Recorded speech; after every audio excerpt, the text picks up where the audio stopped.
Before you scroll, take a breath with me. Right now, something inside you brought you here. Welcome to Therapist Live. This is more than a channel.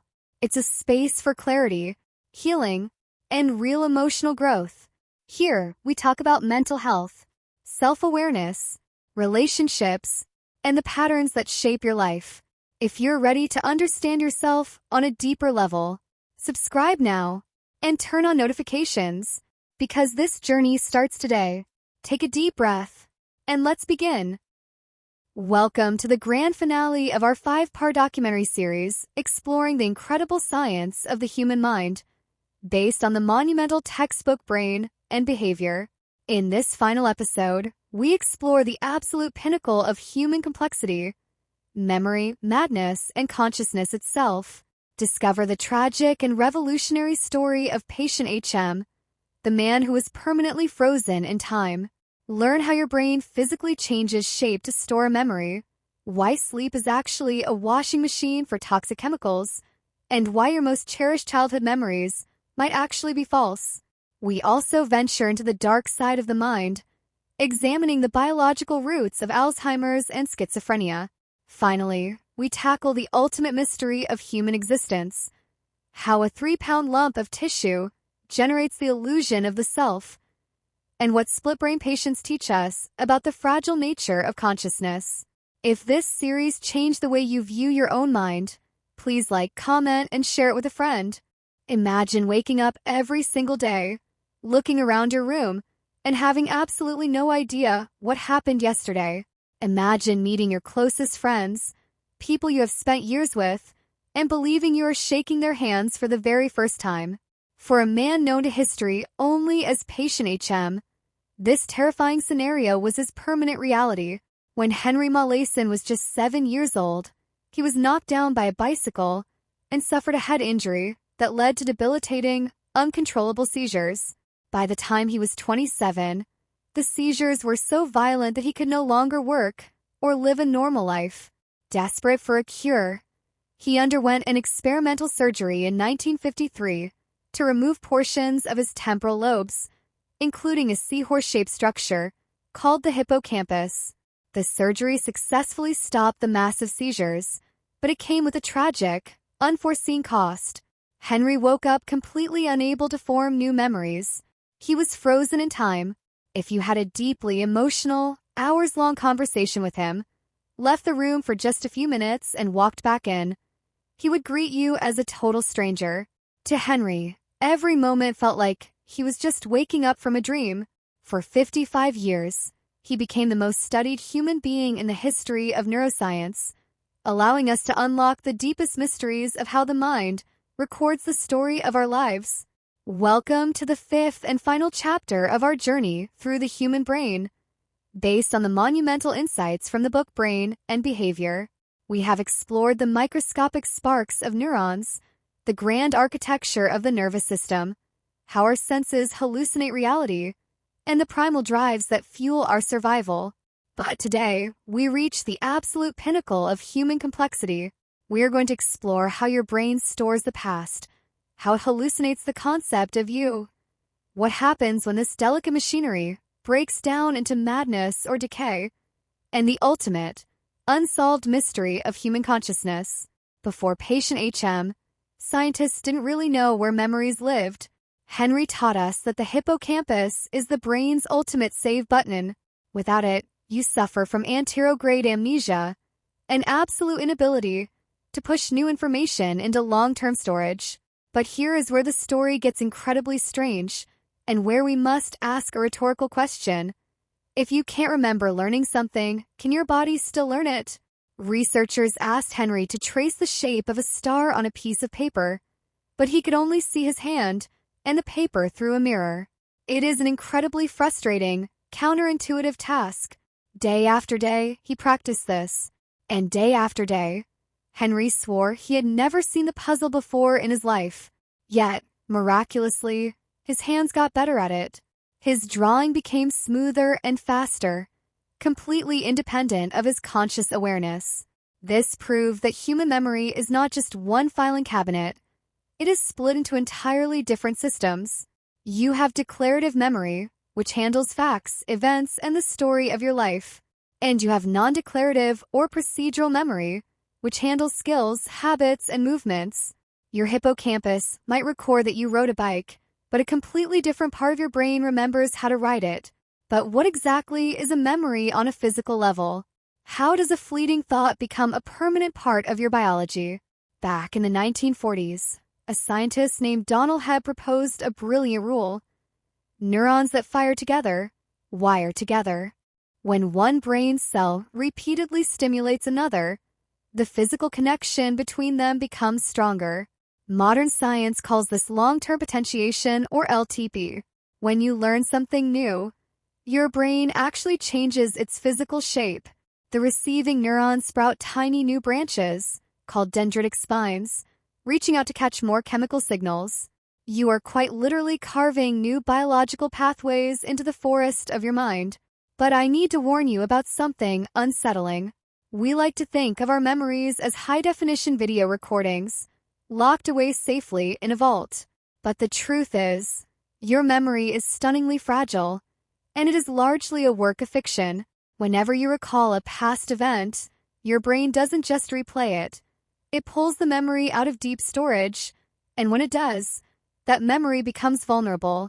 It has to be saved all over again in a process called reconsolidation. During this vulnerable window, the memory can be altered, overwritten, or completely erased. In one astonishing study, researchers were able to chemically block protein synthesis in mice exactly as they remembered a learned fear, and the memory of that fear was permanently wiped out. In humans, brilliant researchers like Elizabeth Loftus have shown how easily our past can be hacked. By simply giving people fake questionnaires or doctor photographs, scientists have successfully planted completely false childhood memories into subjects' minds. People have vividly remembered taking hot air balloon rides that never happened, or suddenly believed that strawberry ice cream made them violently ill as children. Your past is not a permanent record. It is a constantly edited draft, rewritten by your brain every time you access it. Later, I am going to explain how this exact vulnerability might be the key to curing the deepest psychological traumas. But right now, we need to talk about the most crucial tool your brain uses to solidify these memories. It is something you do every single night: sleep. For centuries, people thought sleep was just a passive state, a biological shutdown to rest tired muscles. Nothing could be further from the truth. Sleep is an intensely active state of neural construction. During the deep, slow-wave stages of sleep and the rapid eye movement, or REM, stages of sleep, your brain is busy replaying the events of the day, strengthening the important neural connections, and aggressively pruning away the useless ones. If you deprive a student of sleep after they learn a new task, their memory of that task plummets. But sleep does something even more profound, something scientists only recently discovered. Imagine your brain as a bustling, crowded city. During the day, the cellular factories are producing massive amounts of toxic byproducts. Recently, researchers injected dyes into the brains of mice and found something breathtaking. During sleep, the brain's supportive glial cells actually shrink, widening the channels between neurons. This allows cerebrospinal fluid to rush through the brain tissue, literally washing away the toxic waste that built up during waking hours. One of the primary toxins it washes away is called beta amyloid. And this brings us to the dark side of our brain's life cycle. What happens when the trash doesn't get taken out? What happens when the magnificent architecture of the mind begins to crumble? If beta amyloid proteins build up, they begin to clump together into sticky, suffocating masses called plaques. Inside the neurons, other proteins twist into deadly knots called neurofibrillary tangles. This is the biological signature of Alzheimer's disease.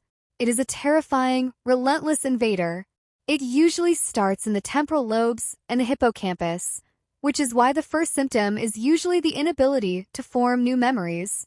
But then it marches relentlessly outward, sweeping through the limbic system and into the highest layers of the cortex. As it destroys the cortex, it doesn't just take away a person's memory. It strips away their personality, their intellect, and their very sense of self. It is the tragic, slow-motion erasure of a human being. While Alzheimer's destroys the hardware of the brain, other psychological disorders twist the software, creating a terrifying disconnect from reality. Consider the tragedy of schizophrenia. People suffering from this disorder often hear voices that aren't there, hold intensely paranoid delusions, and lose their ability to feel emotion or find pleasure in life. For a long time, society cruelly blamed bad parenting for this illness, but modern neuroscience has revealed it is a severe biological malfunction. One of the primary culprits is dopamine. We learned in our last video that dopamine is the chemical of reward and motivation, but in the schizophrenic brain, there is a massive overactivity of dopamine in specific areas. This flood of chemical messengers makes ordinary, meaningless background noise seem incredibly, intensely significant. A random glance from a stranger on the street isn't just a glance. The dopamine spike makes the brain interpret it as a profound, terrifying threat. To treat this, modern antipsychotic drugs are designed to physically block dopamine receptors, turning down the volume of the hallucinations. But dopamine isn't the only issue. Brain scans of schizophrenic patients often show enlarged fluid-filled ventricles, meaning there is an actual loss of brain tissue, particularly in the frontal and temporal lobes.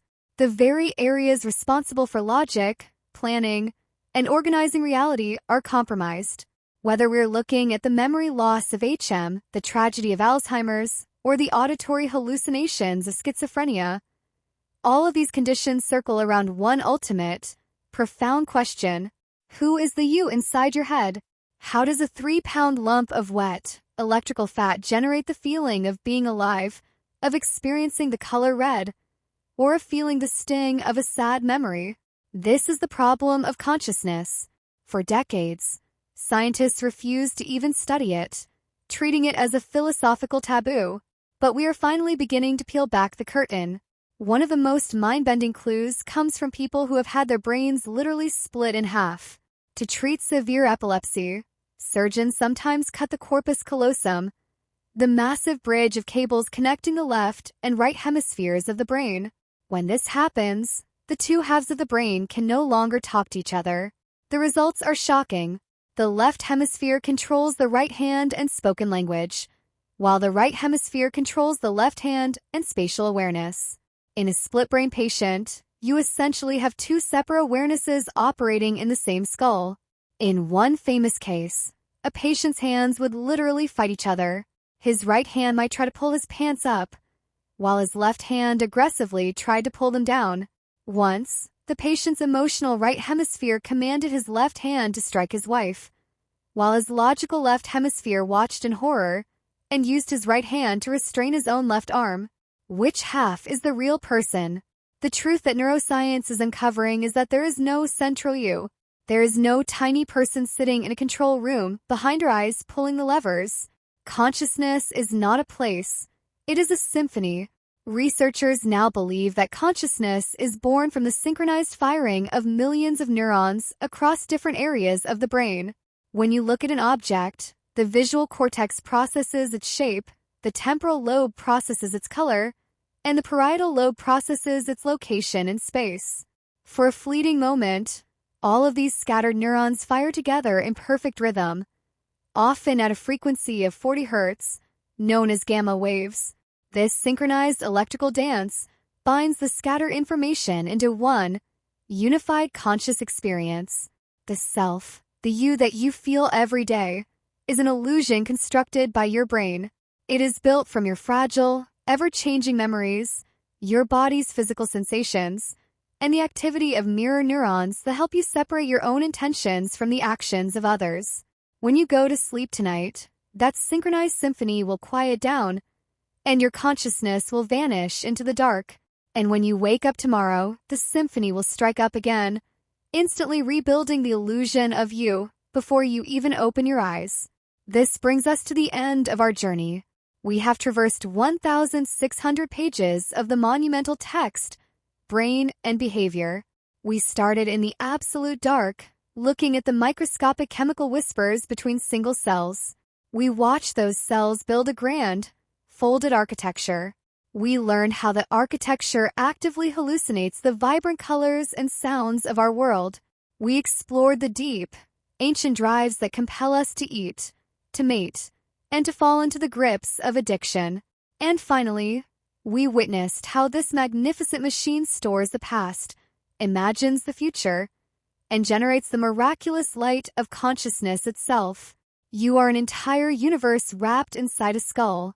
Every time you learn something new, every time you empathize with a friend, and every time you simply open your eyes, billions of cells are working in perfect harmony to create your reality. If this series has fundamentally changed the way you view yourself and the people around you, please hit the like button. I want to hear your thoughts down in the comments. What was the single most mind-blowing fact you learned during our journey through the brain? Please share this entire playlist with anyone who loves science, psychology, or the mysteries of human nature. Make sure you are subscribed, and thank you, truly, for joining me on this incredible exploration of the human mind.